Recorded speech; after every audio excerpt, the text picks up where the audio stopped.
एक कार्यकर्ताओं की संगठन के समीक्षा बैठक है और समीक्षा बैठक में उनके समस्याएं सुनी जाती हैं। उनके जो दिक्कत क्या है, जो जिम्मेदारी दी गई है वो कितना पूरा किया है, पूरा कर लिया समय सीमा को, तो उसको प्रोत्साहन करना है, उसको इनाम देना है। जो नहीं कर पा रहा है उसकी मजबूरी सुननी है, फिर उसकी जगह पर दूसरा कार्यकर्ता लगाना है। इनको बताना है कि जो अब लोकतंत्र राजनीति से चलता है, राजनीति एक अभिभावक है। कैसा अभिभावक सुनना चाहते हो? कैसे अभिभावक से तुम्हारे बच्चों का भविष्य बनेगा? अभिभावक तो आपसे बहुत चुना, लेकिन सब अभिभावक हमेशा बेईमान निकल जाते हैं। तो इनका काम है बेईमान हटाओ, ईमानदार लाओ, बेईमान हटाओ। तो कोई तो ऐसा चुनो कि वो हमेशा के लिए ईमानदार रहे। सरकारें आती है जाती हैं, ऐसी सरकार चुनना चाहते भाई? अब अंग्रेज को भगा दिया, पहचान लिया लुटेरे थे। ये भारत का दुर्भाग्य रहा कि मुगल को पहचानने में 750 बरस लगा, अंग्रेज को पहचानने में 350 बरस लग गया, 11.5 बरस लगा।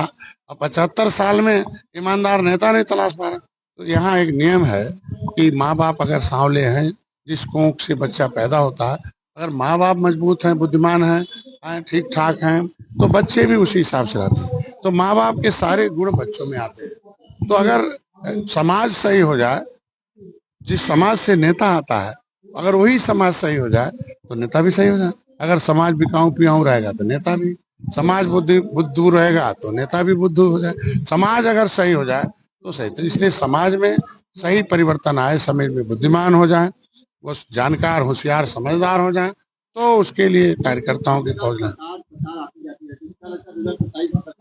ये सरकार अच्छी है, इसीलिए इसको फिर लाया जाए।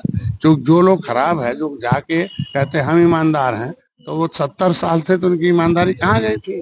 30 साल ईमानदार थे, इन निषादों का हिस्सा कहाँ गया? मछुआरों का, इसके अलावा और जो झुग्गी झोपड़ी रोड पर है उनका हिस्सा कहाँ गया?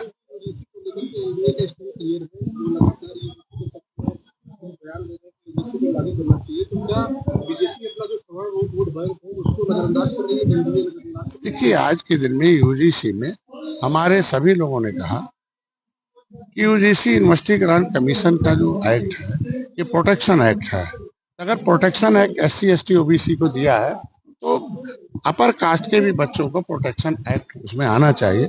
उसको कोई डिनाई नहीं किया है, सुप्रीम कोर्ट में मामला गया है। हमको लगता है हर एक विद्यार्थी के, हर एक जाति, हर धर्म के वर्ग को प्रोटेक्शन एक्ट मिलना चाहिए। इसके समर्थक सभी लोग हैं, लेकिन अब वो जैसे भी है, वो कांग्रेसी लीडर रहे दुर्गेश सिंह, और उन्होंने उसे भेज के लागू करा दिया। अब लागू करा दिया तो देख लो। अब मजबूरी है कि हम चाहते हैं कि संविधान के मुताबिक, संविधान सम्मत व्यवस्था है कि हर एक स्टूडेंट, हर एक व्यक्ति को प्रोटेक्शन एक्ट मिले। अब जो मामले न्यायालय में होते हैं तो न्यायालय का सम्मान सब लोग करते हैं। हमको लगता है कि कभी कभी छोटे न्यायालय की बातें ऊपर के न्यायालय में जाने के बाद ट्रायल में वो हॉस्टाइल हो जाते हैं। समय आने पर जब तक न्यायालय किसी को दोषी न करार देते तब तक उसे न्यायालय में हर आदमी को न्याय पाने का हक है। किसी के ऊपर आरोप लगता है उसे भी न्याय पाने का हक है। तो न्यायालय के उस आदेशों पर कभी कोई टीका टिप्पणी जब तक कुछ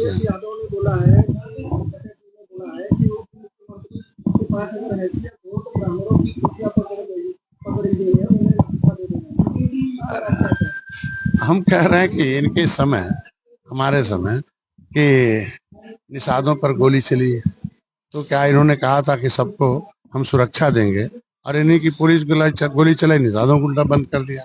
और नतीजा क्या हुआ कि कोर्ट ने कहा कि नहीं, पुलिस ने गोली चलाई है, तो अभी कहाँ निषाद के साथ खड़े रहे भाई? तो आज के दिन में बयानबाजी, पोस्टरबाजी करना अलग विषय। जो भी घटनाएं होती है उस पर जांच होता है। माननीय मुख्यमंत्री उसको संज्ञान में लेते हैं। सबका सम्मान है, धर्मगुरु है, उनका भी सम्मान है, और लॉ एंड ऑर्डर मेंटेन करना ये भी हम, ये सरकार की। दुनिया भ्रष्टाचार, टेक्नोलॉजी से, अब देश, दुनिया विज्ञान को आगे कर रहा है। हम चंद्रमा पर यात्रा कर रहे हैं भाई, वहाँ जो है चंद्रयान चल रहा है। विज्ञान से आज हम पहले सोखा के पास जाते थे, बीमार हो जाते थे तो सोखा सुखैती करता था, कहता था कि भाई वो बखौती करता था, ये शैतान पकड़ लिए हैं। लेकिन अब सोखा के पास कोई नहीं जाता है, अब सीधे डॉक्टर के पास जाते हैं। डॉक्टर विज्ञान पढ़ता है, और डॉक्टर को पढ़ाने के लिए संविधान है। तो देश गरीबी संविधान से, गरीबी विज्ञान से दूर होगा। भ्रष्टाचारी विज्ञान से पकड़े जा रहे हैं।